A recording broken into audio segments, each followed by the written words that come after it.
Paimon's trying to remember. What else did we put on our shopping list? Oh, what a mouth-watering smell. Paimon would know the aroma of biryani anywhere. We can still add it to the list.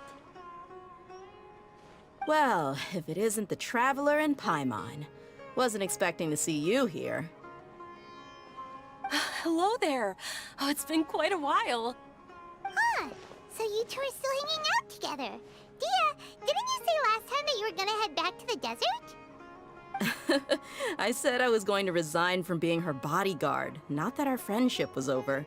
We're still the best of friends. The Holmayanis also still post jobs from time to time. Their pay is always generous, so me and the other mercs never pass them up. I told Dia to just stay at our place when she took one of those jobs a few days ago. My parents were delighted. They even said that it always felt like we were missing someone whenever Dia wasn't around. That sounds like something they would say, all right. They're always so welcoming.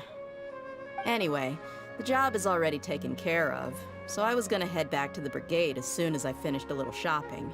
But the master kept insisting, and I ended up staying for another day. You can stay for as many days as you want, Dia. Father hasn't even gotten around to treating you to his best dishes yet.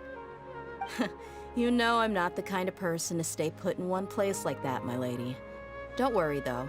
There'll always be next time. But she said they'll treat you to the best dishes!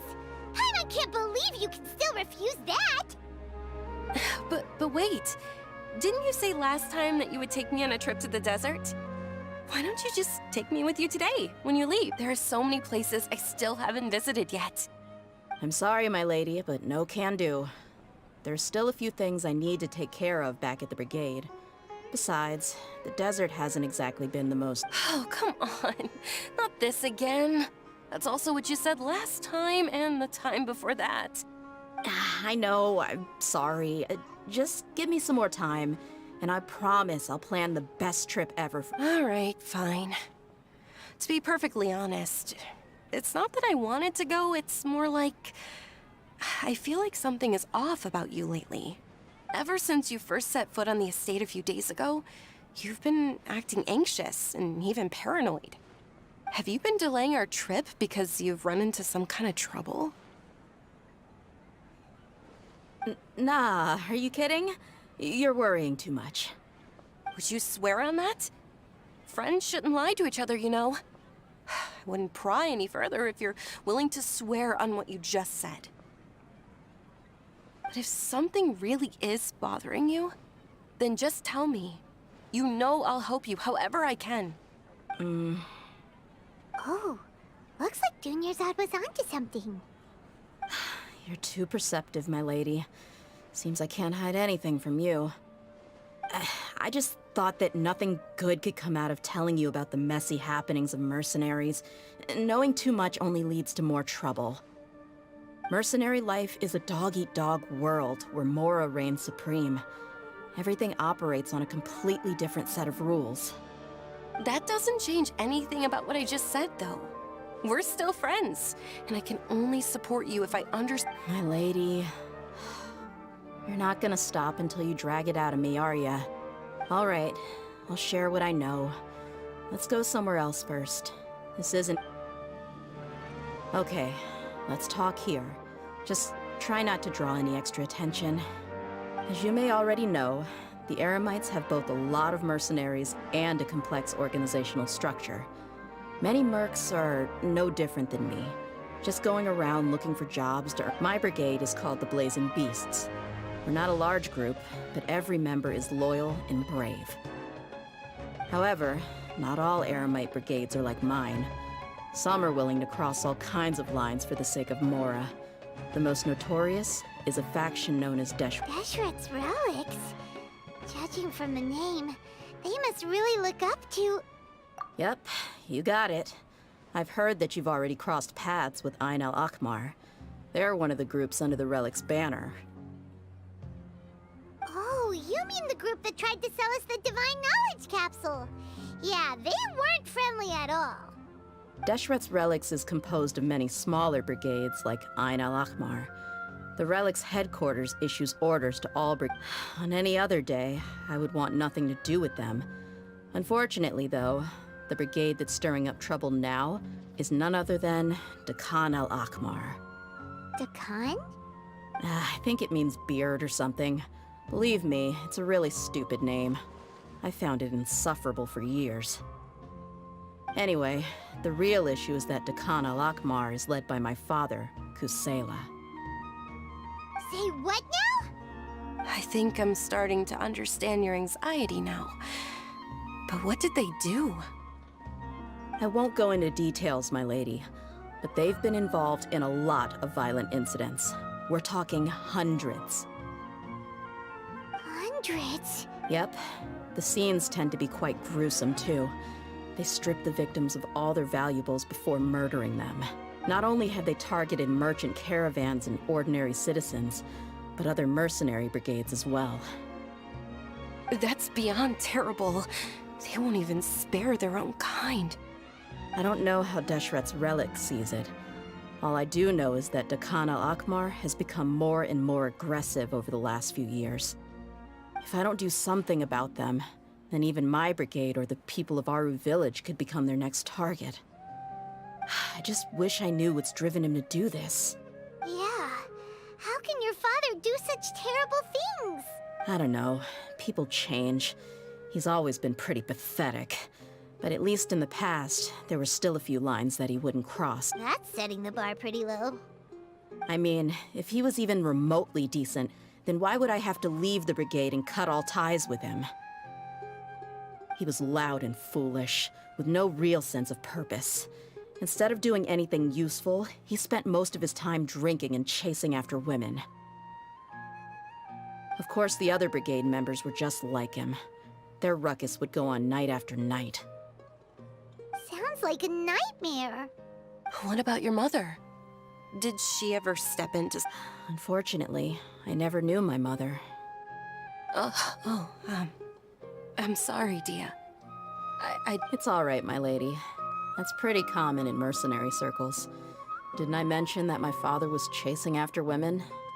I was the result of one of those encounters with some random person.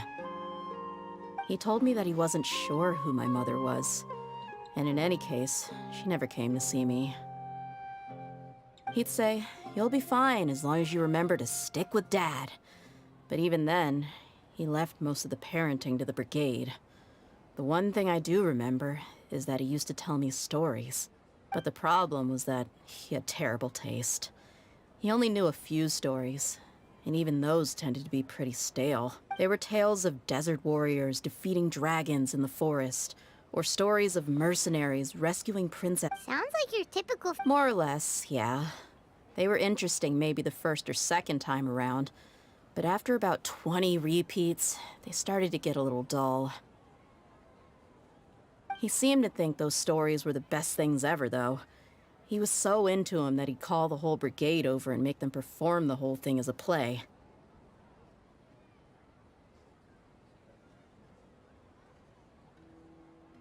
Even the toys he gave me would all be story props.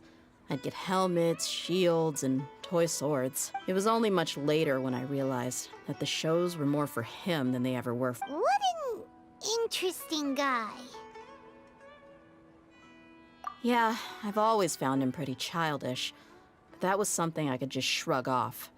I had no reason until I grew up and learned the true face of Deshret's relics for myself. Looting, blackmail, violence, and fraud. They not only accepted such hate, no one in the brigade was any kind of hero. Instead, my father and his cronies were more like the bad guys that needed to be taken down. Did they really think that as long as they didn't do any of that stuff right in front of me? I think I can understand your feelings. The difference between... Yeah, but don't worry, my lady. It's all water under the bridge to me now. I had a huge argument with my father and left that place behind for good. I'm not investigating them due to any bitter feelings I still have towards my father. I just want to protect those that are close to me. Yeah, I told the boys to gather as much information as they could. Most of the reports concern violent incidents, but there's also some talk of smuggling. I see. But isn't this investigation... It is, but every mercenary lives life on the edge. It's a lifestyle that I enjoy. That may be true, but it'll be impossible for those who care about you not to... Well, now you get why I didn't want to share it. What should we do? They both have valid concerns. Huh? But there's no need for you to get caught up. Well, she's super tough, so if she went into the desert with you, then Paimon bets the problem would be solved. I'm inclined to agree. I'd feel a lot more at ease if you took her along. I'll wait for news from you in the city until then. Please, stay safe. I'm honored that you care so much for me, my lady. All right, then let's get moving. Our first stop will be Caravan Rebot, where we can catch up a bit with my fellow mercs. Might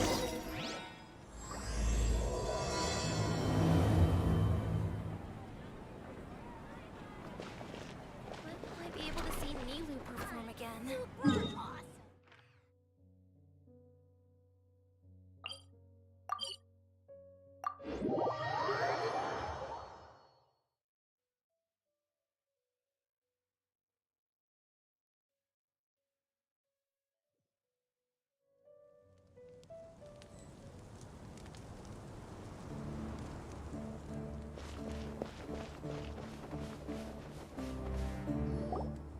Hey, Dia, you're back. Are these two friends of yours?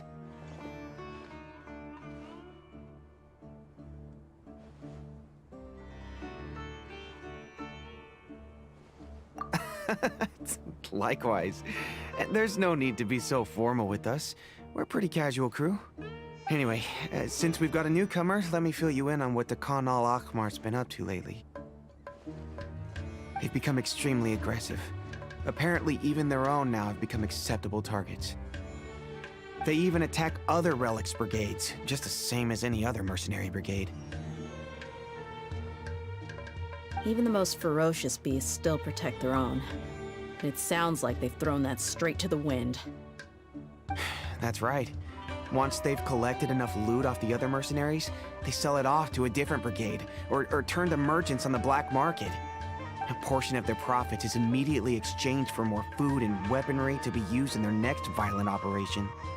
That's terrible. Yeah, and it really makes you wonder why they're so desperate for Mora. A few days ago, Isham and I trailed them for a while, and even disguised ourselves as merchants to conduct trade with them. We were able to learn a few things from the exchange. Rather than saying they're out to plunder and hoard Mora, it'd probably be more accurate to say that they're experiencing an internal power struggle. Wait, a power struggle? You heard me right. The vast majority of their victims are mercenaries from the other brigades of Deshret's relics. If their only goal was Mora, they could have gone after anybody. The targeted nature of their attacks points to a power struggle between the different brigades within the relics. That's the only plausible explanation we have. Unfortunately, we weren't able to find out anything more specific. It seems they're also trying to keep things under wraps. Oh, one last thing we discovered was that over the past few years, as the Khan al-Akhmar became more and more active, Deshret's relics as a whole became a lot weaker. It sounds mighty strange to me too. Harun, you can leave the rest of the investigation to us. Gotta say though, I didn't expect you to go on a whole undercover mission during the few days I was gone. Sounds like you were really putting your necks on the line, no? Nah, it was nothing. We're just as concerned about the situation as you are. The Khan al-Akhmar is your father's crew after all. What he said. Besides, Dia, haven't you done more dangerous things than all of us combined? What we did is nothing compared to your experiences. Yeah. And while they went to talk with Khan al-Akhmar, I took a look at the last camp they attacked. Any survivors of the attack were already long gone. There was nothing of value left in the camp. Ah, Hisham and Khalaf. You're here too. We rushed over as soon as we saw you come into Caravan Rebot. Although this new friend of yours looks a little green behind the ears, I'm sensing a special vibe from her. Now that we know you'll have a capable partner with you, we can also rest— Hey, what about Paimon? Feel anything special? Oh, you're also planning to tag along with them? Of course! Paimon is the traveler's most important guide. Wherever— Oh, in that case, then you'd better take care of her too, Dia. Don't underestimate— Don't worry about her. She may look tiny and helpless, but she's been through just as many battles as the Traveler here.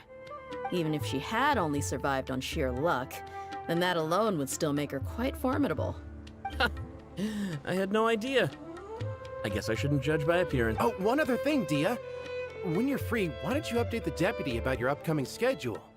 We held another recruitment event a few days ago, but everyone only came to see the deputy put a lot of effort into the event, but it was basically for nothing. Sorry to hear that. I'll be sure to bring him some great liquor next time. I left in a hurry and I couldn't— Gotta admit, I can understand their disappointment, though. You're our brigade's main selling point, after all. Now, if only the deputy could figure out a way to bring a few more smoking hot members into our ranks. Keep dreaming. Remember the last time I invited a couple gals into the brigade? You all just froze up with your mouths gaping like a bunch of scarecrows. The awkward silence and weird expressions left quite the impression on them. They were originally interested in joining us, but after that, they both told me they were too uncomfortable to stick around. Hey, didn't we agree to never bring that up again? Huh? Wait, are you serious? Why have I never heard about this? I don't think you were part of the brigade yet. Are you kidding me? I missed a once-in-a-lifetime moment like that and you weren't even gonna tell me? All right. We can tell you about it later. Now's not the time. Hey, don't you try to change the subject. You and Hisham get your butts over here and tell me everything right now. Are they always like this? More or less. There aren't many rules or graces when it comes to mercenaries. We're used to just speaking our minds. If someone starts getting under your skin, you just yell right back at them. And if that doesn't put an end to it, then you just challenge them to a fight. But we also don't tend to take many things too seriously. Being direct and getting it all out of your system as soon as things come up is better. That's also why I never spare their feelings when I talk to them. If I want to laugh, I'll laugh. If I'm angry, then I'll unload on them. Hey, knuckleheads! Can you at least tell me the rest of the intel before— Yeah, you hear her, Holloff? Told you we gotta focus on the investigation first.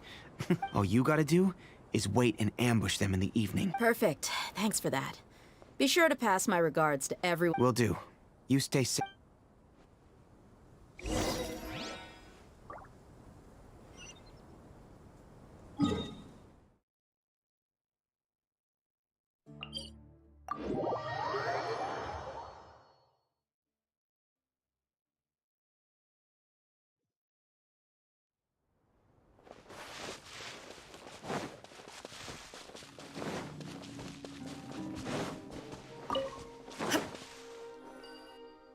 This should be the place. Let's find a spot to hide and bide our time. It's gonna come down to a fight one way or another, so let's all be careful. No need to worry. She knows her way around a fight.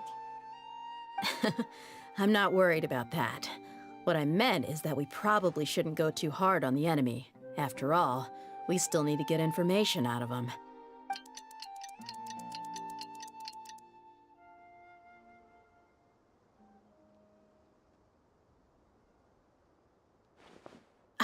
Here they come. You ready? Let's not give them a chance to react and end this quickly.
Close enough. Feeling lucky I see today. everything! Everybody stand back! Rain cutter!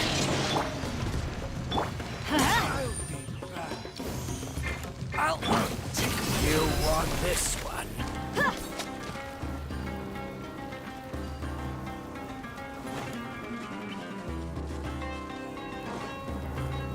Everyone hold hands! I'll be back.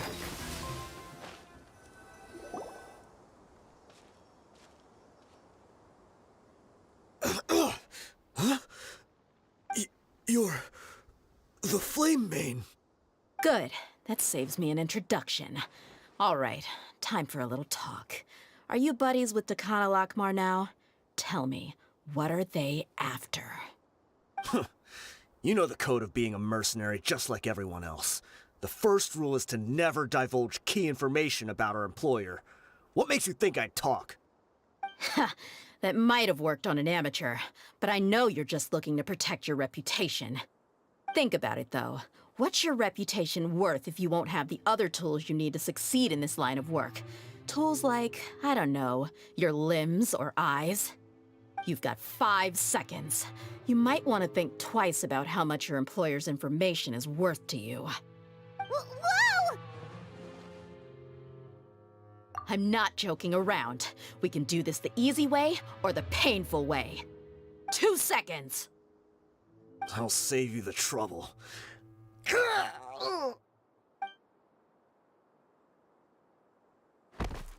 Huh?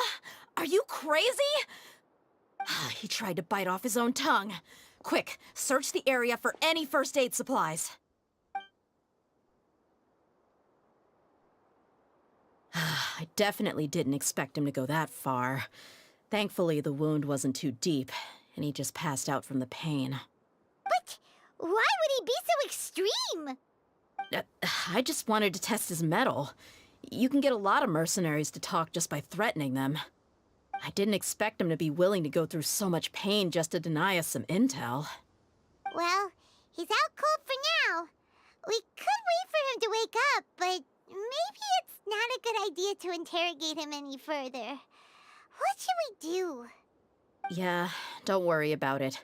It'll be a waste of time to interrogate him again after that. He might just hurt himself again if we start asking. There are lots of goods around here. Let's search the area. Maybe we'll be able to find something. I'm really sorry.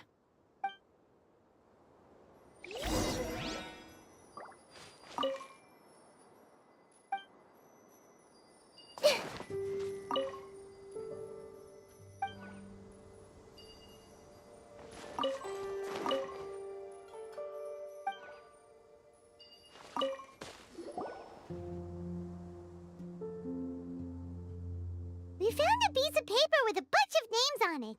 Maybe it's a record of something. Let me take a look. If this really is a merchant caravan, they should have a record of their transactions. Yep. I see an entry for Dakana Lakmar right here. Kusela, Idrisi, Bashar, and Takriti. All familiar names. Dakana Lakmar has been trading for a hefty supply of food, weapons, and medicine. This caravan is just one link in their logistics chain. Once in the rainforest, the caravan will exchange the looted goods. That person will then pack the caravan full of necessary goods, which will then be brought right back to Dakana Lakmar.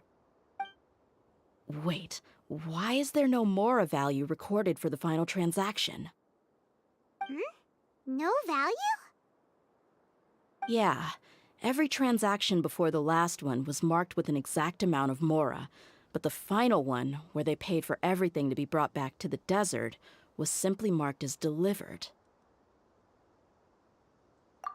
Perhaps. But they couldn't have known how much they would make off selling the loot. Do they not care about profit margins at all? Anyway, the next part's the records of the goods themselves. There are a lot of entries. Everything was probably sourced from the rainforest. Huh? What's wrong? Shazaman Homayani? Homayani? You mean Dunyarzad's family? Could it... I'd be surprised to find someone with the exact same first and last name. Shazamon Homayani is Dunyarzad. Just what the heck is going on here? I'm sorry, you're right. I'll consider what we found and not jump to conclusions just yet. But what this piece of paper confirms is that the Homayani family has been providing goods to Dakana Lakmar. What if the Homayanis have been kept in the dark and don't know they've been trading with Dakana? That's a possibility, but if that was the case, why is this caravan specifically named Shazamon as their person of contact? They could have just as easily bought goods such as food and medicine directly from Caravan Rebot or Port Ormos.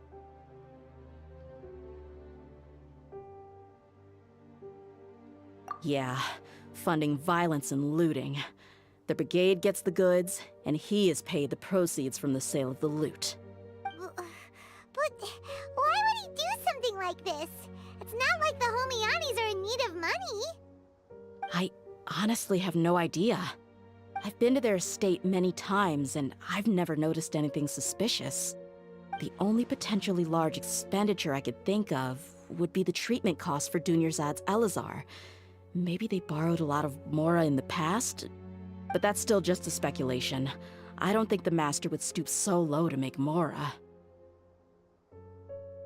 You're probably right. I know my lady's personality, and she wouldn't deliberately keep something like this from us. But what should we do now? All we found is just another If you ask me, we already have no choice but to confront her about this. I'm not worried. It's too early to make a verdict yet. I still have faith in the Homayanis. Let's go find my lady again. We'll tell her everything and see if she's willing to let... If we're lucky, we can not only figure out the mystery of this paper, but also follow the trail of breadcrumbs to the people responsible at Dakana Lakmar. Dia, are you sure this is the best decision? What if instead of getting the help we need, we just end up revealing everything we've I've considered that possibility. But even still, I want to tell her what we found. I think I owe her that much. True friendship is built on trust. She showed genuine concern for me when we first brought up the topic. I can't repay her kindness with doubt and suspicion. That's not how I deal with people. You're right. Paimon wants to trust Dunyarzad too. Yeah. Let's pay another...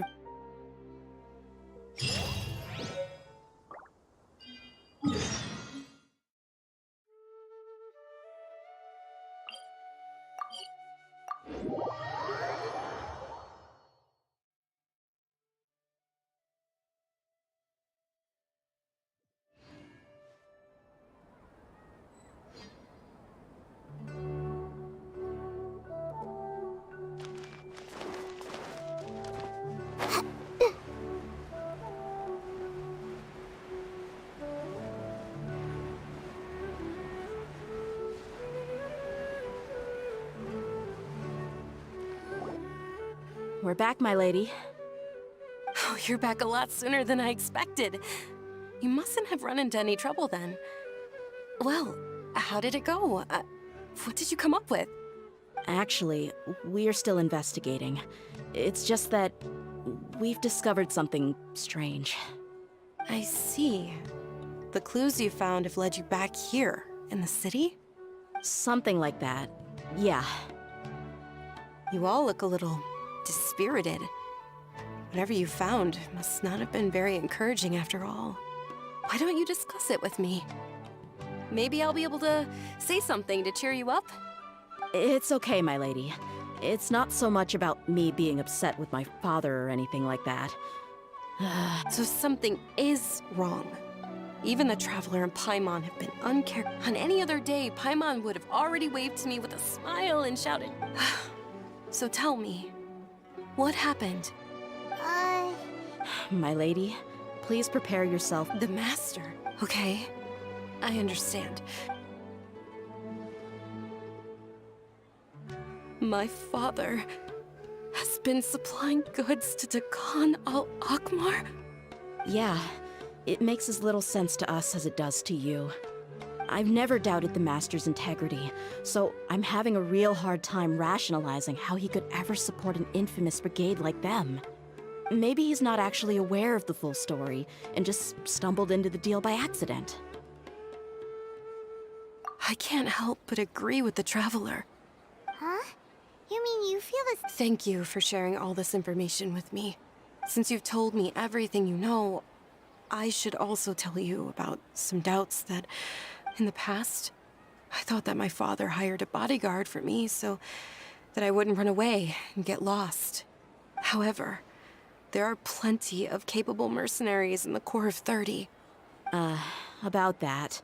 Well, the Homayanis really needed bodyguards, so they reached out to the Blazing Beasts. Later, the Master told me that I was one of the best mercenaries he'd ever seen, and that I should stick around to become one of his bodyguards. He offered me a pile of mora, so I just signed on. Well, but that didn't really answer my question. Maybe the Corps of 30 just didn't have anyone available, or maybe someone recommended us. I think I get what you're saying. You think no- Precisely. At first glance, nothing seemed strange or out of place. If my father had always been in contact with the Khan al-Akmar, then it would make sense for him to bring Dia into our house. You mean the goal all along was to get Dia to be your bodyguard? No, that's too much of a stretch. I cut all ties with my father a long time ago. But that still doesn't rule out the possibility that your father has still been trying to influence your life without you knowing. So, the Master was not likely an innocent victim in all of this? Sorry we put all of this on you so suddenly, Dunyarzad. It's okay, Paimon. I should actually be thanking you. Regardless of his reasons, if my father has truly been funding a violent group of mercenaries... But is that... My father has committed many atrocities and deserves all the punishment that he has coming to him. I have zero sympathy for him. However, the Homayani family has treated me with nothing but generosity and kindness. If we decide to investigate this further, we could end up implicating the entire Homayani family. I would be biting the hand that's fed me over all these years. Dia. It's all right, Dia. If anyone were to ask, you could always just say that I'm the one who instructed you to get to the bottom of this. You don't have to do that, my lady. I'm not conflicted because I'm afraid of taking responsibility. Hey! It's still too early to give up hope! What was the thing about friendship again? Right, yeah, trust! You said that yourself, Dia! Besides, there's no point on getting all riled up before we've confirmed all the facts! Thank you, everyone. That makes a lot of sense. In which case, my lady, could you ask the Master to come out and have a chat with us? Sure thing. I also hope he'll be able to give us... Usual place?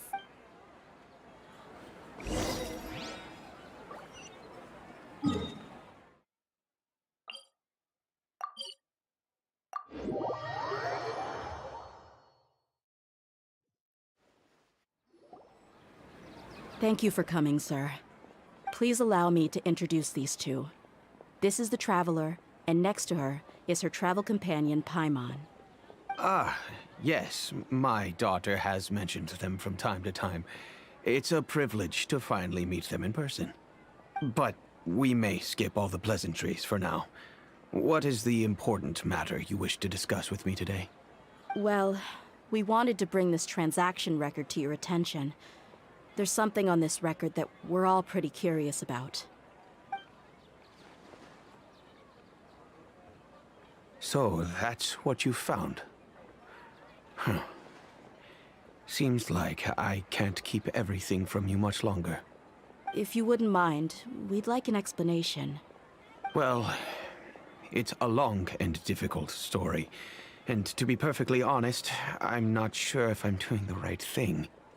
What I do know, though, Dia, is that the truth will bring you no solace. If anything, it will likely cause you a great amount of anguish. Wait, me? Yes. I understand perfectly why you came to see me. And I am touched by your collective commitment to do the right thing. But knowledge always comes at a price. And sometimes, as they say, ignorance is bliss. Your father, Kusela, and I both believed that. Of course, you have the right to seek and learn the truth, but I must warn you. The facts of this matter may reduce everything you've built for yourself into sand, blowing in the wind. If you must proceed, then Kusela's heartfelt efforts will also fade into the wind like a fleeting mirage. His heartfelt efforts? I'm sorry, sir, but I'm not sure I follow. I've made it this far in life without a single drop of my father's support. I have my own ideals and ways of looking at the world, as well as people and causes that I've chosen to cherish and fight for. None of these things have anything to do with him. I came here today to support you as the head of the Homayani family. No warning will change my stance on that. I understand. Then let me tell you a little story. Our family once needed to take a trip to the desert when Dunyarzad was just a baby. Along the way, we were attacked by bandits. They had superior numbers and quickly overpowered our bodyguards. When all seemed lost, a group of passerby Eremites lent us their support. Those Eremites were Kusela's brigade, Dekhan al-Ahmar. Kusela's men told me that the attackers were Eremite mercenaries, just like themselves. I was shocked. Why would Dekhan al-Ahmar go so far to save us and not spare the fellow Eremites? Kusela was grinning and walked over to play with baby Dunyarzad. She was startled by his unfamiliar face and nearly started crying. Really? I never knew. He said that he had no particular reason to help us. He just took pity on us because he had a daughter about the same age. We started talking about our children, and I sensed that he was a devoted father. To repay his kindness, I hired his brigade to help out at our estate for a time, and offered everyone generous remuneration.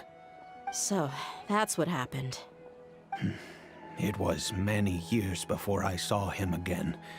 I almost didn't recognize him the next time he came knocking on my door. The man I knew to be strong and healthy had been reduced to a shell of himself. He couldn't even walk anymore without his cane. So, what happened to him? He was perfectly fine when I left the brigade. I'm not too sure myself. The only thing that didn't change was his cheery disposition. He said there was absolutely nothing to worry about and that he had gotten into a fight. That was all.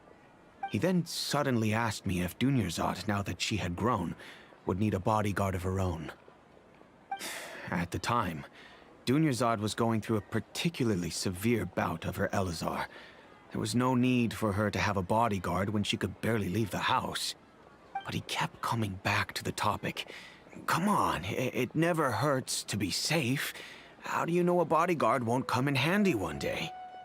I was completely lost at first, until he recommended the Blazing Beasts, and in particular, a mercenary named Dia. So he was the one who recommended Dia to you.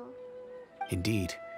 He didn't say it out loud, but it was clear that he saw Deshret's relics as an evil group who would eventually corrupt every member in their ranks.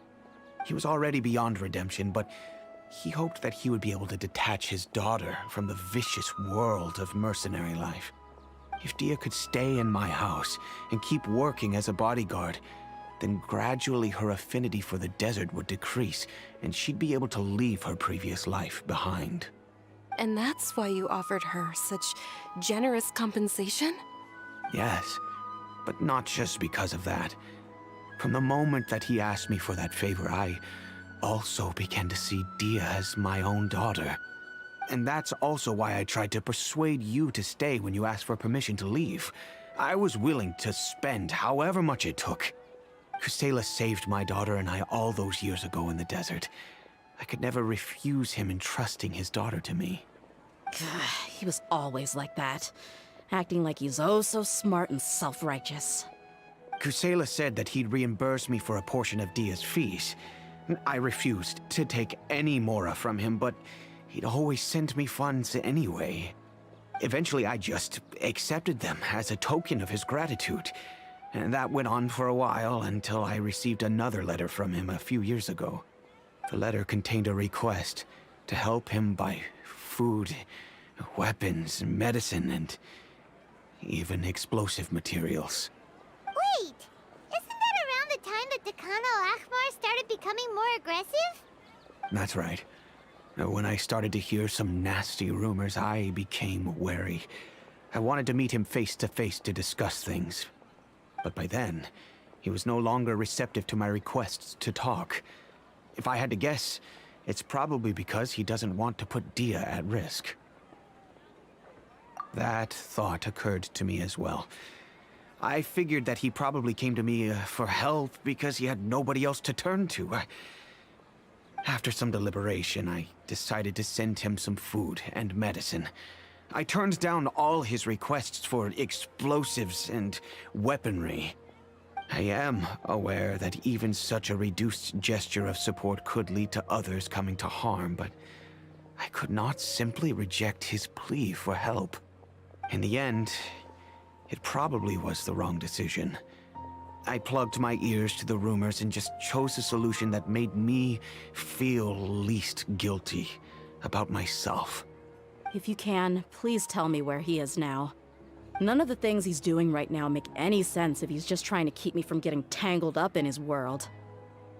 If all he wants to do is steer clear of me, then maybe he shouldn't have brought me into this world in the first place. Oh no. Dia, please don't feel that way. I'm just angry because I can't wrap my head around any of his actions. Another way? I don't know. I knew him, and he was nothing more than a childish brute. I can't understand, but I guess you do have a point. We haven't uncovered the whole truth yet. I'll do my best to help. Of course, anything between... I don't know Kusela's exact whereabouts. Outside of supplying his brigade with some goods, I tried my best to avoid getting involved any further with him. However, there's a man on the list named Jawed. He used to be a mercenary in the desert and is now a member of the Corps of 30. He's responsible for supplying weapons and liaising with the Deccan al-Akhmar's merchant caravan. I think he should know Kusela's whereabouts. I've heard that he likes to have a few drinks alone and enjoy the cool wind at night outside the tavern. Maybe you'll be able to find him there. Understood. Thank you, sir.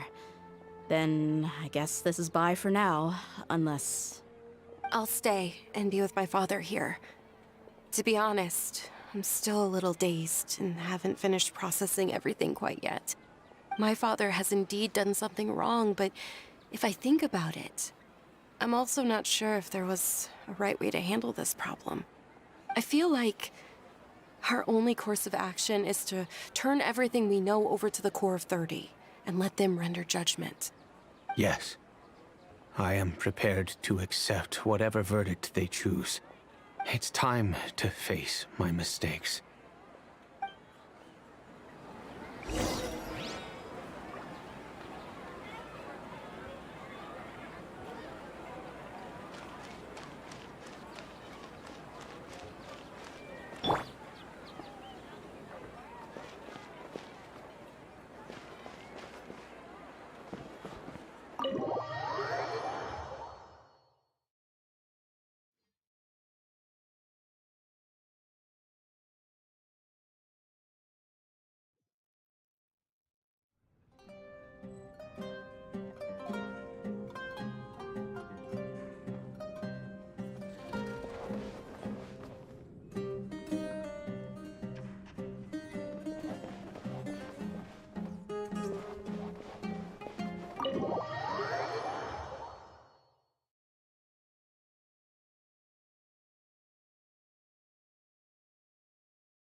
Who are you guys?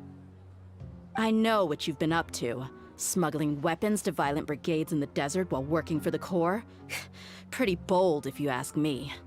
Shh! Keep your voice down. How do you know all that? Come with me. We should take this elsewhere. I'll be happy to talk things over once we're somewhere private.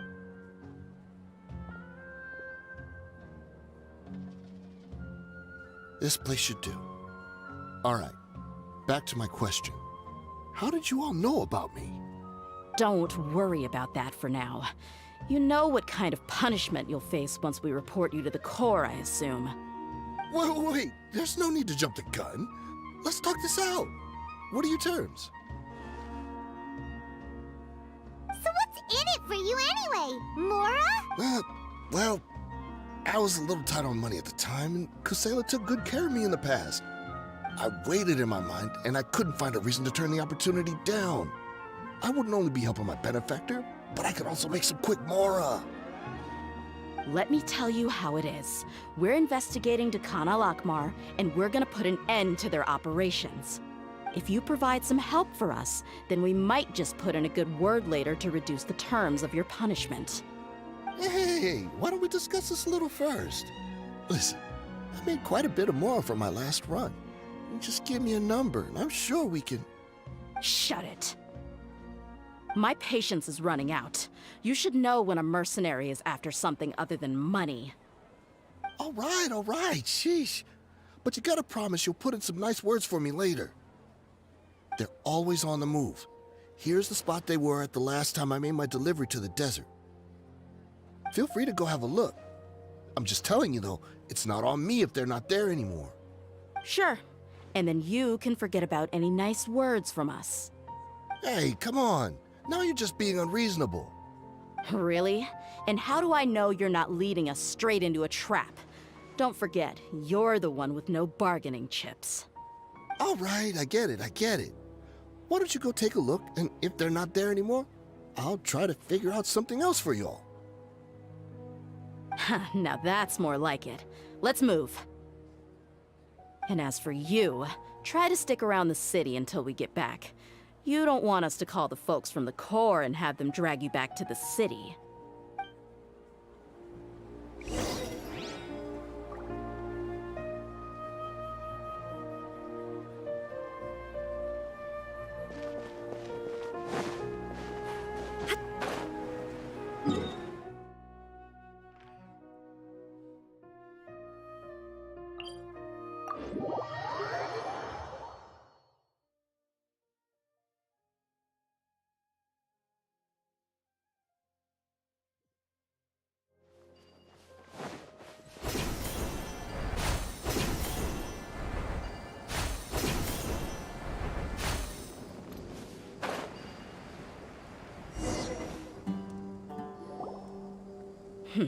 Seems like we're in luck. That should be their camp right up ahead. Let's go. We'll finally get to the bottom of this ourselves. I'm here to see Kusela. Tell him to get out here. Tia, why are you here? Outlines your fate. Teamwork is dreamwork! Buckle up! I'll take my back. Haven't you all done enough? Oh, so are you also here to stop us? Stay out of this. It's got nothing to do with you. Ha! Let's get it on! Make yourselves at home.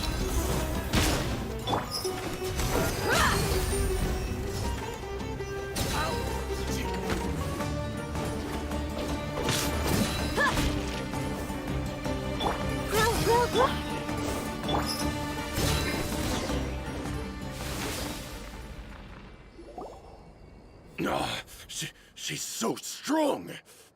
Enough fighting. We all know each other, and I don't want to take things too far. Just bring Kusela to me. There's no use hiding him anymore. Did you understand a single word I just said?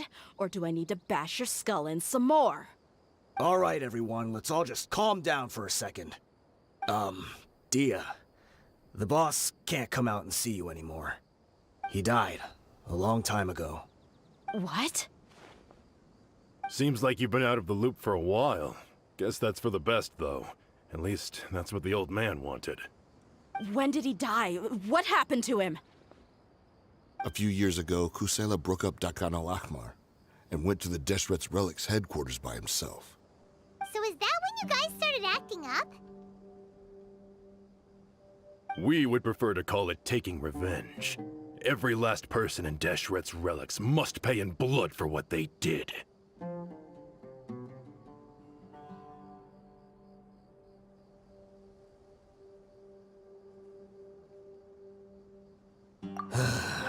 Let me start from the beginning. Dia, do you know how the head of the Relics maintained order internally? Overwhelming strength and unquestionable authority? Those were a part of it, yes. But just those on their own weren't enough. They had another tool at their disposal. Regardless of whether they joined by their own will or were coerced, every person in whether it be their deepest sin, some unforgivable act, or their most immoral exploit, the records served both as a symbol of loyalty and the perfect material for blackmail. That's precisely it. Every one of us have a record. Me, Bashar, Tikriti, and all the boys who grew up with Dia and ended up joining our ranks. But you, Dia, you were never asked to provide a record, were you? I never even knew this was a requirement. You were probably the only person in all of Deshret's Relics who didn't know about it. Ever since you were born, Boss had been trying to shield you from this organization's sinister rules. Not only that, but he also banned all of us from committing any nefarious acts. He said he'd take care of the dues we had to pay regularly to headquarters. But in the end, he was just an ordinary person. What could he do? He was forced to go to headquarters again and again to account for missed dues and incomplete records. He'd come up with all kinds of excuses and get beaten up as a result. We all knew he was doing that for you. He wanted to get you out of this world, no matter what it took. And that's why he became a shell of himself and couldn't walk without a cane. Wait, but that doesn't make any sense. I didn't know about any of this, and I'd never seen him get injured or beaten. Because you were too young at the time. How would you ever tell between wounds from a beating and wounds from battle? When you left home after that final argument with him, he seemed to age by a decade overnight. Even his hair went gray. So, even the blazing beasts were... Yep. It was all his doing. Had he not arranged them to come to you, you probably would have been reduced to a pulp before you ever left the desert. A few years ago, Boss said he needed to make another trip to headquarters. He was already pretty weak then, and we all assumed he was going to get beaten again. I suggested that he hand the role of leadership over to me, but he said there was no longer any need, since the Khan al-Ahmar would soon be no more. His words made no sense to me, but that night, we heard that a massive fire tore through headquarters and razed everyone's records to ash. Everyone gained their freedom that night. Many members fled, not just from our ranks, but from the other brigades as well. But how could we leave with a clear conscience? All of us who knew exactly what had happened. The boss can't have just died for nothing. Those heartless jerks at headquarters took him from us. From that point on, the sole purpose of Dakan al-Ahmar became revenge. The big fire that Boss started was quite a blow to headquarters' strength. It's given us the opportunity to launch our attack. Even though we're outnumbered, we vowed to see our revenge through to the very end.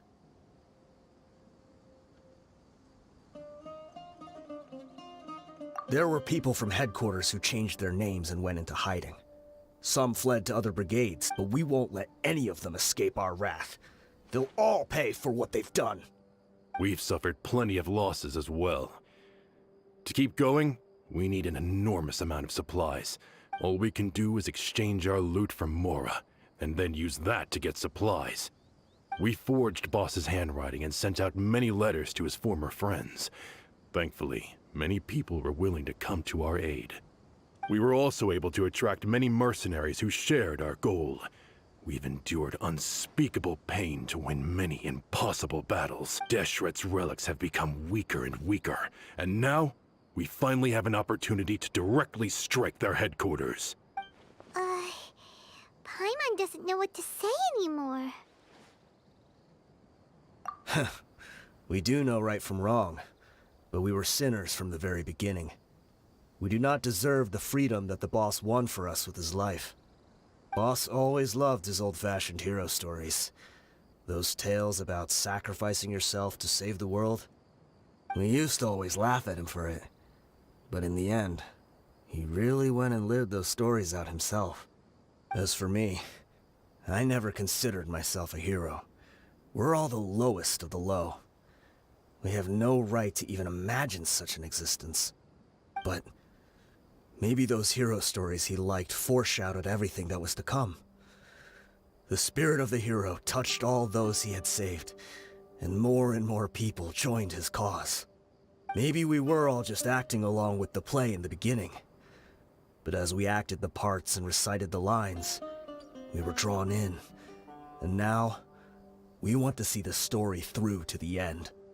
I'm sorry, Dia. I know you always found us insufferable ever since you were young. Just think of this as a madman ranting. I'll go with you. Huh? Dia? You wanna go? I grew up with these guys, and I know they're not bad people.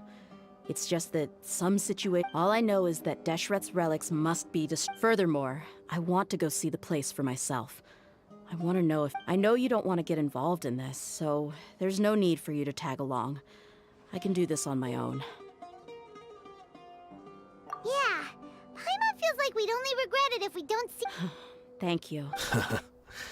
I bet Boss would lose his mind. Considering all the losses and injuries we sustained, we can't afford to turn down someone as powerful as you. He can think whatever he wants. But the fact is, I owe him this much.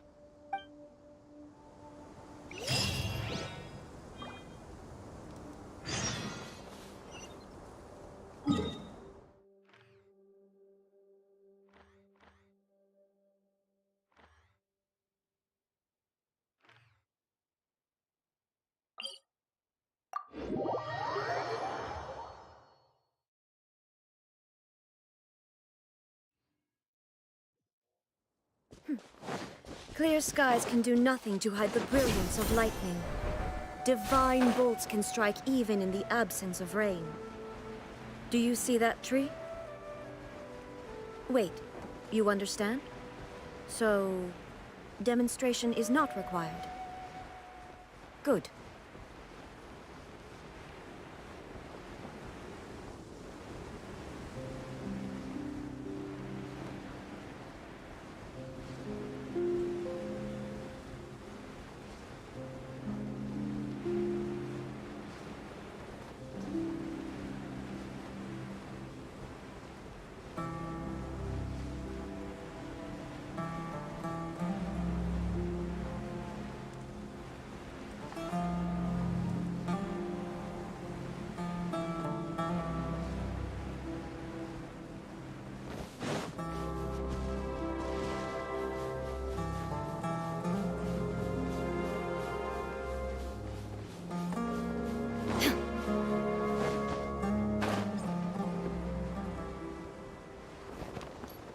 Is this the entrance? We sure didn't run into much trouble on the way here. Should be. I don't think they have enough manpower left to post guards and defend their perimeters.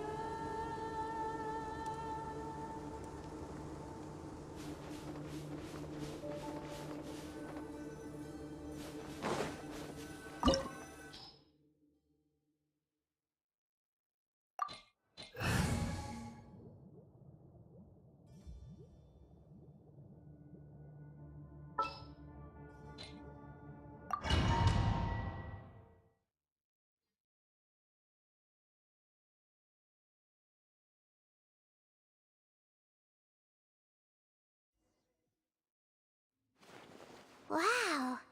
Paimon didn't expect it to look like this on the inside. They should all be holed up in here. Don't know how many people they've got left, though. Who cares? We'll round up all of them. Still, we should be careful. Even if they've only got one shot left, it could still take us out. Yeah, we'll know what they're really capable of once we've landed some hits on them. Deshret's relics may have been a force to be reckoned with before, but their name means nothing now. Yeah, they don't stand a chance with you here. I'll take the lead. I've been here once before.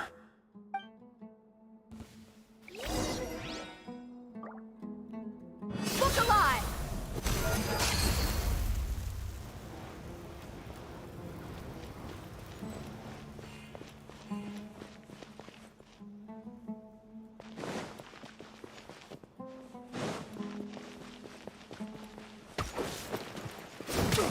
Let me read you a verse. Everyone hold hands! I'm going in! Let's get it on! Here! Hi!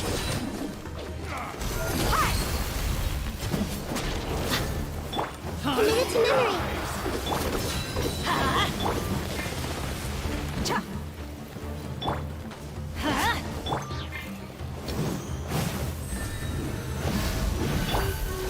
Let's light it up! Look alive! Ha! I see everything! Ha! Okay. Regret. Here!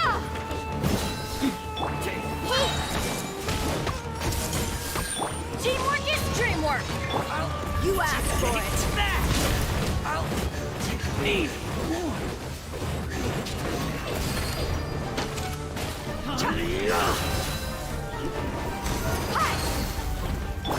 I see everything! Inazuma shines eternal! No more tricks up your sleeve.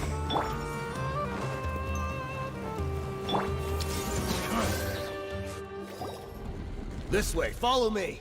We're almost there. Wait!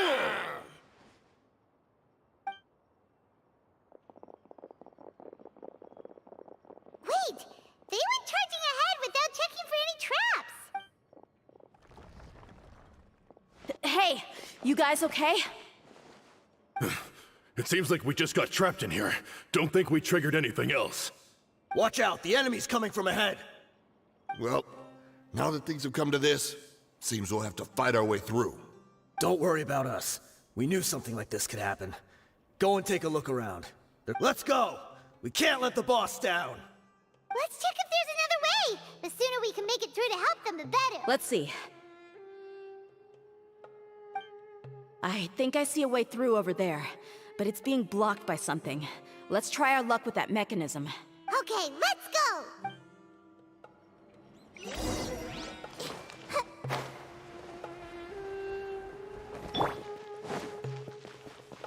Hi!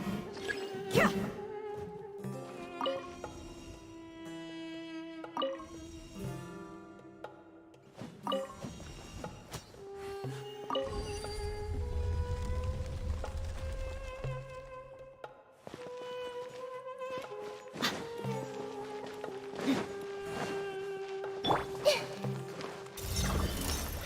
This may hurt a little. Let's light it up! Ha! No, my sword! Shine down! Ah!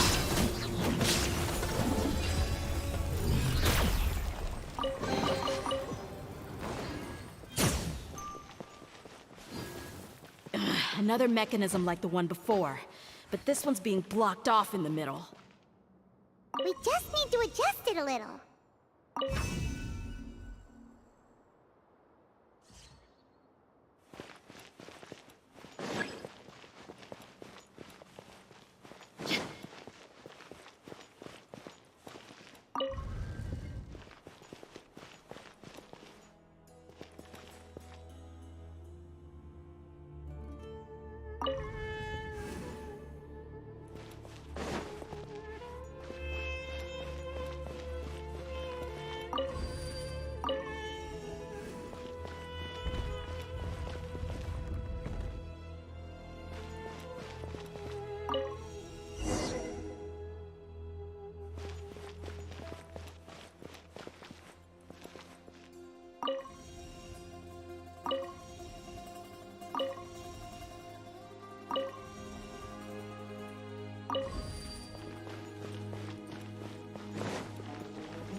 cutter. I'm going in. You're dead meat.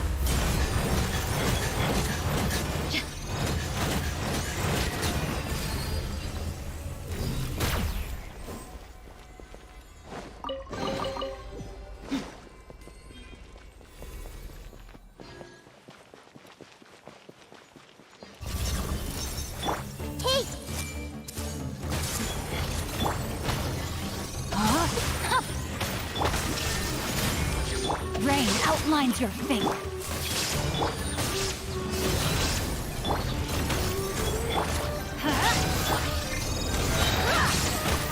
Gloves off.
I wasn't expecting anyone to make it through from the other side. But as a desert dweller, I suppose we should be used to our folks defying all expectations. Don't waste your breath. You have nowhere to run. Run? Had I wanted to run, I would have fled 1,000 times already. I witnessed the golden age of Deshret's relics. Even if I could leave this place behind, all that awaits me now are endless days of humiliation and ruin. Even now, my brothers and I still believe the greatest should never live to remember their fall. So you want to go out in a blaze of glory? Let us draw our weapons! We will show them the true power, King. They are but two, while we hold within ourselves the entirety of the relic's glory. Wave 1, charge! Eliminate them! The Temple of Wisdom! Let me weave you a verse. Teamwork is dreamwork! Let's get it on! Ha! Ha! I'll be back. There is no escape. Don't think that you've won. We're just getting started. Rain outlines your fate. Now you shall perish. King Deshret will not abandon any one of his followers.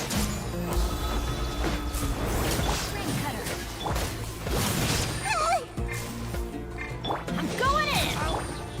You asked for it! Brothers! This is where we prove our faith. You all just want to die? None of us plans to leave this place alive! Where do you think you're going?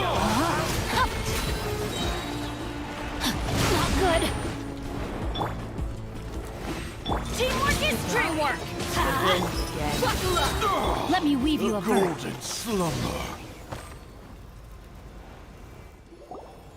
The commander has finally fallen. But they're still coming at us! This place is like a gladiator's ring. They just keep coming no matter how many we beat! Yes, keep fighting! There's no need to fear, and no need to back down! When the next wave comes, try to draw away their attack. I'm going to see if I can take out that high platform.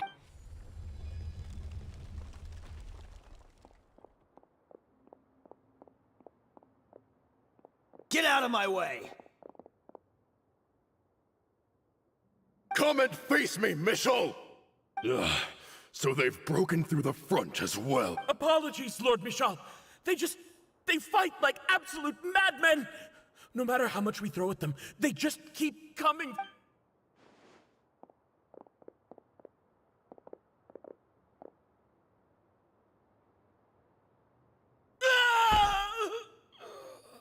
So, it would seem like this is the end. Time to pay for everything you've done, Michel.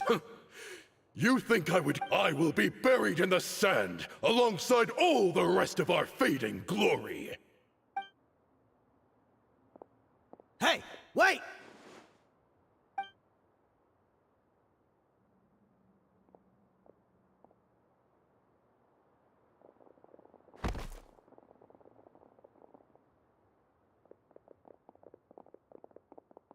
We were too late.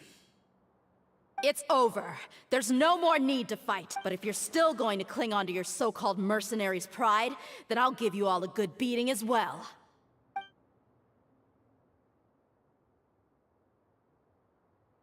Hey, dear! I found the mechanism. I'll get you all back up here right away. Let's go.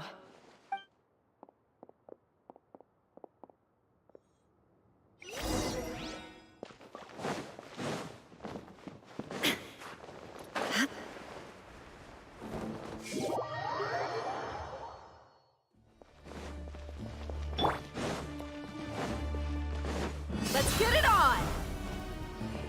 Ha!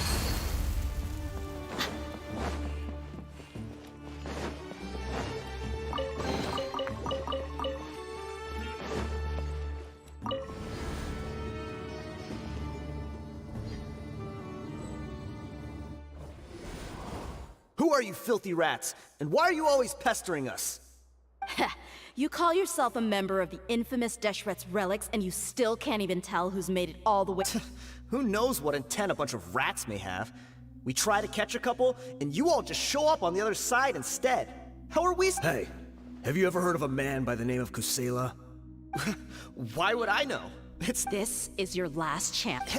Hey, I said I don't know any. If you're here to find someone, why don't you look through the records yourselves? The irony. His life became a light for so many, yet to others. Where's the records room? It's right over there. All the files are in there. You can go through them as much as you want. I mean the old records room. The old records room? Kusela. Ah, yeah, I remember. Watch your mouth. That's our boss you're talking. He was definitely faking it. We all let our guard down as soon as we saw him come hobbling in. But in the short time it supposedly took him to take a dump, he'd already gotten away and started a fire in the records room. He couldn't have possibly outrun us if he wasn't a fraud. And after that, Deshret's relics fell into complete disarray. Stop wasting our time. Every one of us here is perfectly— Tell me, where— It's just over there. Go see it for yourself if it means that much to you. There's nothing left in there but ashes. No human could ever survive that kind of inferno. Bashar, Tikriti, let's go. We'll leave the others here to guard these guys. Spare them no mercy if they try anything.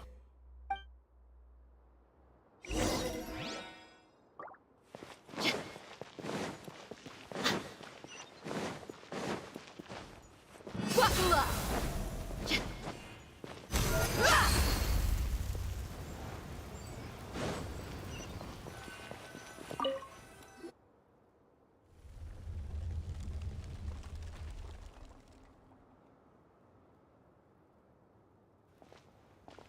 So, this was his final destination.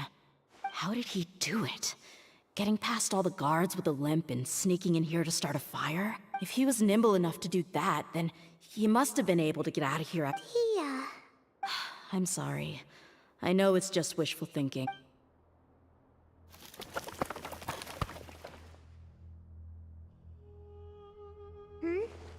Is this a cane? It must Kusela. Thanks for everything, boss. We're fortunate to somehow find that cane after that fire. Let's split up and look around some more. What if something else has been left behind? But what else could survive a fire like that? Huh?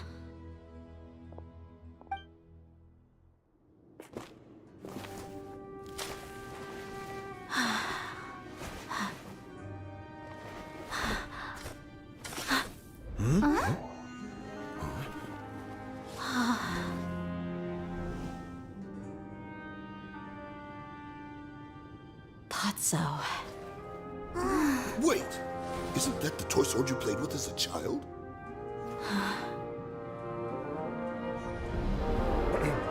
The dragon is no more, for Princess Dia has slain it. Its head now hangs above the city gates. Her bravery has brought eternal peace and prosperity to us all. Dia, come on. This is the most important line. You can do it. But Dia, you defeated the dragon. Everyone's waiting for your speech. Still too shy, huh? All right, I'll do it. I hereby proclaim our victory. Evil shall plague us no more.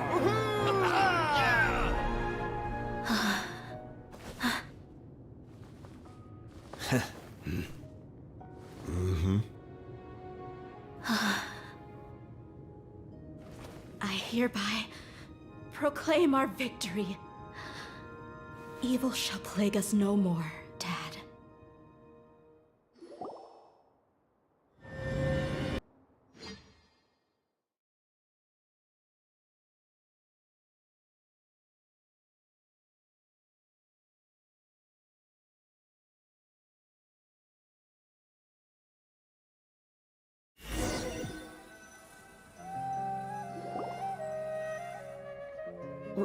What's this? Don't you remember? You asked Paimon what she would do if she were to wake up tomorrow with loads of money.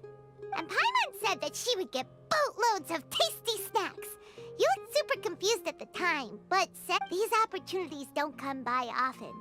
So today, Paimon's gonna treat you to a special crash course on Paimon's life philosophy. Hey, come on! Paimon's not that stingy. Anyway, the point is that you should eat to your heart's content. Your Dunyarzad will also be here shortly. She's already heard that we're back. Aw, thanks, you two. Honestly, this is very unlike me. I just had a lot on my mind on our way back, so my chest was filled with all kinds of intense emotions. They just shook me even more than all the feelings we've shared during our previous adventures. But when everything came to an end, those emotions also vanished without a trace, and I was left feeling more empty than ever before. It was as if I'd lost the thing that was most important to me. Yeah, you're right. To many mercenaries, Mora is the most important thing in the world. But perhaps to us, it's the most worthless thing of all. Idrisi and the others all used to say that they would quit if there was no Mora. My reality shattered when I found out that the father who always told me hero stories was in fact a bad guy. Despite all my promises about never forgiving him and never trying to understand him, I still went to such lengths to find out the truth. And nearly we're hypocrites. All of... Yeah, you're right. You're back! Are all of you all right? Ah, there she is. Yeah. Many people from the Corps of 30. Huh? Dia, you're looking quite down again. Paimon will explain. I'm sorry. I really should have controlled my emotions better. I just... It's all right, my lady. You were hurt by all of this as well. Truth be told, I'm starting to feel a little guilty watching you cry like this. But Dia, your pain must be even worse. You shouldn't need to comfort me. Hey, don't worry about me. If anything, this whole thing has finally shown me the difference between illusion and reality. My father probably thought that people could settle into new lives as long as they moved to a new environment. That thought has even crossed my mind a few times. It's like saying, what's wrong with adapting to a new life? However, there was always something deep within my mind that refused to accept it. This impulse brought me great turmoil, and even made me feel ashamed for turning my back on your father's kindness. But now that I consider it again, it all makes sense. The desert sands are a part of who I am, and I will never be able to lead a peaceful existence. I understand how you feel. That doesn't mean I won't be making any changes to my life, though. As an example, I'm now thinking about taking on some small odd jobs. It's just like Idrisi said. I also want to catch up to my father and become a character in his play, even if the ending of the story may be childish and ridiculous. Isn't that neat, though? Oh, you'll be a whole new kind of mercenary, one that's not out for Mora. Why don't we go for a change of scenery once we finish eating? What about stopping by the Grand Bazaar again? Right. You said you wanted to get a rug for... We'll come along too. I can't thank you enough for taking care of me this entire time.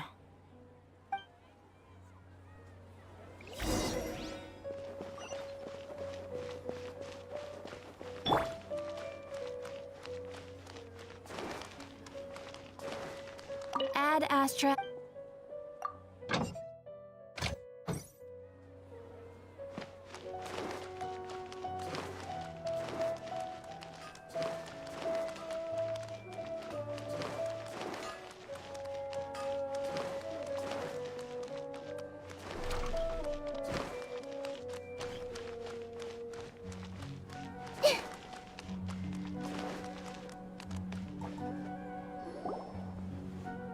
This rug here is quite something. The craftsmanship is exquisite, and the fabric is also of high quality. Ah, here you are. Finally, I found you. Hey! Aren't you that mercenary who bit his tongue? You can still talk? Wait, are you here to take revenge on us? What are you talking about? Do I look like I could take you all in a fight? I just came here to give you something.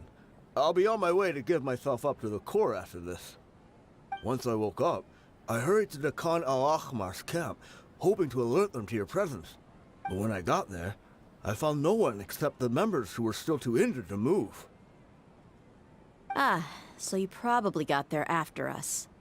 Yeah, they told me that they had exacted their revenge, and everyone had turned themselves in to the authorities. Even that last camp was not going to last for much longer. I had joined the cause to repay an old favor from Kusela. Now that everyone's already turned themselves in, I might as well do the same. One of the injured members gave this box to me, and told me that it contained some of the old man's last possessions. Everything left in the camp will get confiscated, so I figured I should get this to you before the Corps could get their hands on it. Thank you. No worries. We are all just living our own truths. There's no need to comment or judge anyone for it. So this box contains everything that Dia's father left behind. Huh. Well, back in the day, the first thing he did with any Mora was spend it on things like drinks and meat. But let's see what's in... What's this? It's just a bunch of junk. Perhaps it's just been left on... A handwritten copy of a storybook. The paper's already yellowed. It was against the Academia's rules to possess books for personal use.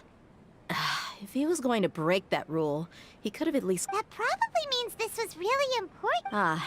And here are a few bags of children's snacks. The packaging's completely deteriorated. Maybe that... Did he get those for you? Yeah, but here's the thing, though.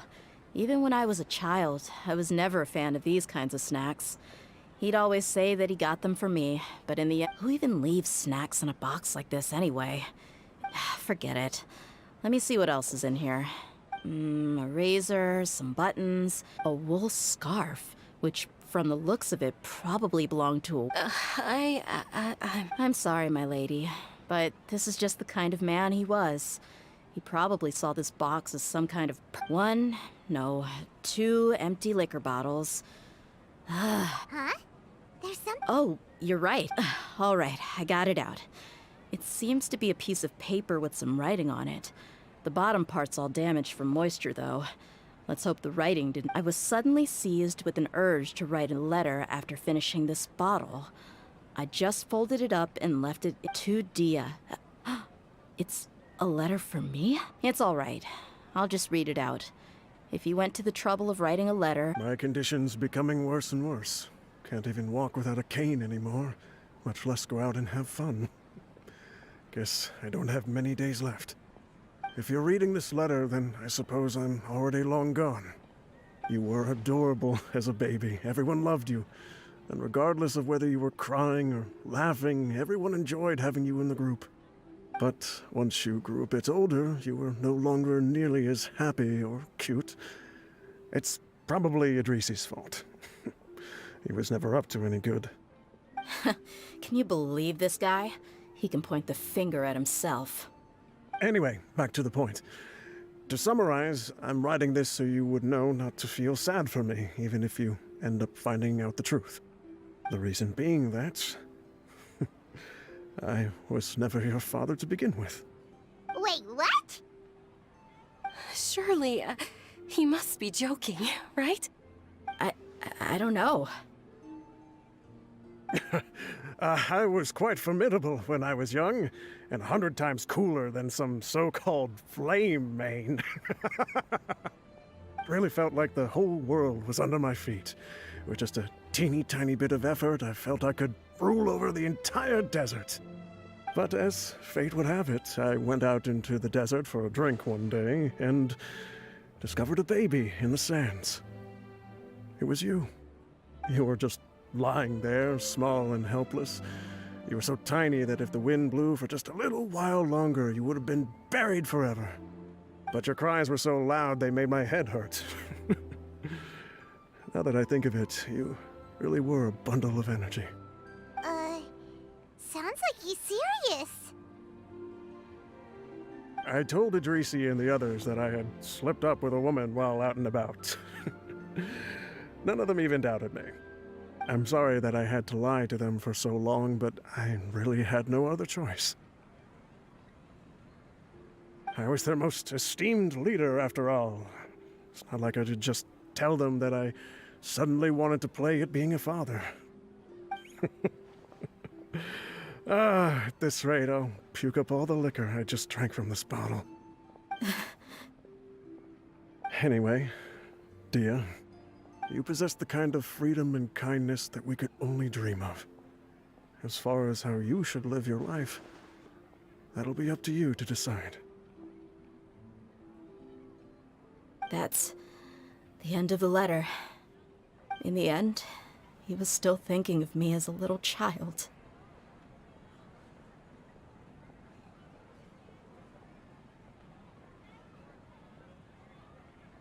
I suppose, or I would have suffocated under the sand a long time ago.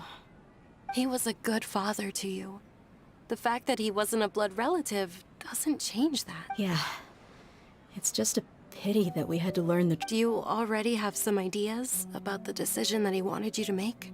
I do.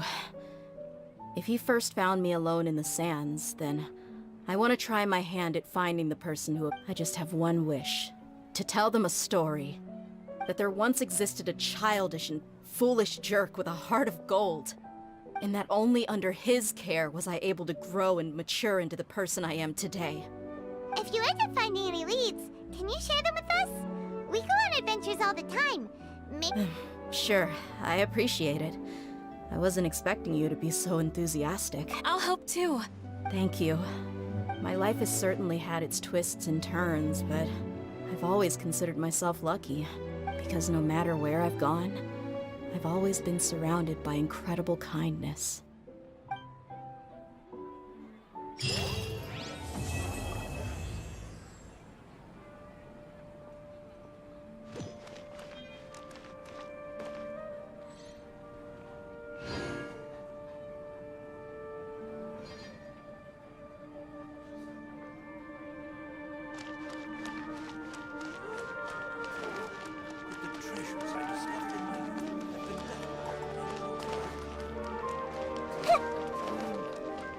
It's time to apply for interview.